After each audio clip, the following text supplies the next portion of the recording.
ஜெய் வராகி. ஆஷாட நவராத்திரி வழிபாட்டு முறைகளை பார்த்து கொண்டு வருகிறோம். அந்த வகையிலே பார்த்தீங்கன்னா இன்னைக்கு 5வது நாள். இன்னைக்கு என்ன திதின்னு பார்த்தீங்கன்னா சதுர்த்தி திதி. இந்த நாளில் அம்பாளை நாம் எப்படி வழிபாடு பண்ண வேணும்னு பார்த்தீங்கன்னா அன்னை மகா வாராகியாக பாவித்து அவளை நாம் வழிபாடு செய்ய வேண்டும். இந்த மகா வாராகியினுடைய வழிபாட்டில் ஒரு பக்தனுக்கு எந்த விதமான நன்மைகளெல்லாம் கிடைக்கும் என்று பார்ப்பேமே. ஆனால் இந்த தேவி 64 கலைகளுக்கும் அதிதேவதை. அரசியலில் ஜெயிக்கணும், பொது வாழ்க்கையில் ஜெயிக்கணும், வாழ்க்கையில் ஜெயிக்கணும், தொழிலில் ஜெயிக்கணும் என்று எல்லாரும் விருப்பப்படுறோம் இல்லையா?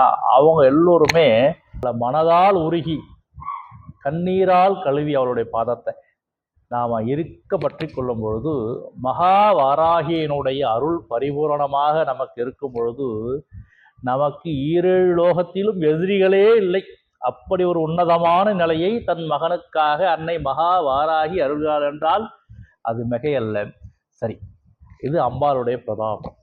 இப்போ இந்த அம்பாளை நாம எப்படி நம்ம வீட்டில் வழிபாடு பண்ணணும் என்பது, இந்த அம்பாளுடைய உபதேசம் பெற்றவர்கள் அவருடைய பூஜா கிரமப்படி நீங்கள் பண்ணிக்கலாம், தவறில்லை. மேலும் பார்த்தீங்கன்னா நாம் எப்போதும் சொல்கிற மாதிரி தான் வாராகி மாலையினுடைய 2வது பாடலில் நீங்கள் பாராயணம் 21 முறை செய்து அவருடைய பூஜையை தொடரலாம், தவறில்லை. எப்பொழுதும் போல 21 விரலி மஞ்சள் மாலையை அந்த கலசத்திற்கு சாத்துங்க. சாஞ்சிட்ற மாதிரி இருக்குது, இப்படி அசங்கிற மாதிரி இருக்கலாம், அதுக்கேற்ற மாதிரி முதல் நாளே நீங்கள் எல்லாத்தையும் சரி பண்ணி வச்சுக்கிட்டு அந்த கலசம் அதற்கு தகுதியாக இருக்கிற மாதிரி பார்த்துக்குங்க. அந்த மாதிரி தொடர்ச்சியாக பண்ணுங்க.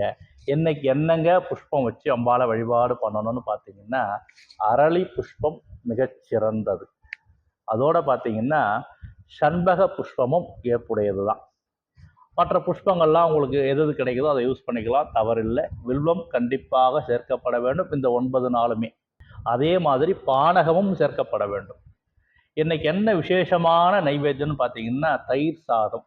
அதில் கூடுதல் சிறப்புன்னு பார்த்தீங்கன்னா எருமை தயிர் இருந்தால் ரொம்ப ரொம்ப விசேஷமான ஒரு வழிபாடாக அந்த நாள் அமையும்.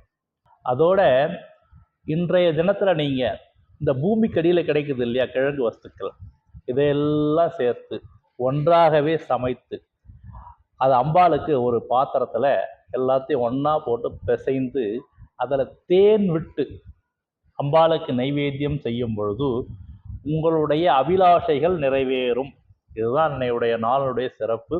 அதே மாதிரி இதை எல்லாத்தையும் நைவேத்தியம் பண்ணிட்டு எப்பொழுதும் போல அக்கம் பக்கத்து வீட்டிற்கும் கொடுக்கலாம், நீங்களும் சாப்பிடலாம், தப்பில்லை. விரதம் இருக்க முடிந்தவங்க இருங்க, முடியாதவர்கள் நீங்கள் உணவருந்தி விட்டு அம்பாளுடைய பூஜையை செய்யலாம், தவறில்லை.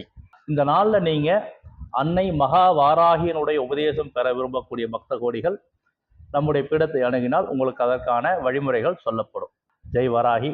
நம்முடைய வாராகி பக்த கோடிகள் அனைவரும் ஆள்போல் தழைத்து அருகது போல் வேரூன்றி மூங்கில் போல் கிளைகளைத்து முதியாமல் வாழ்ந்திருக்க வேண்டும் என வாழ்த்தி அமைகிறேன். ஜெய் வராகி.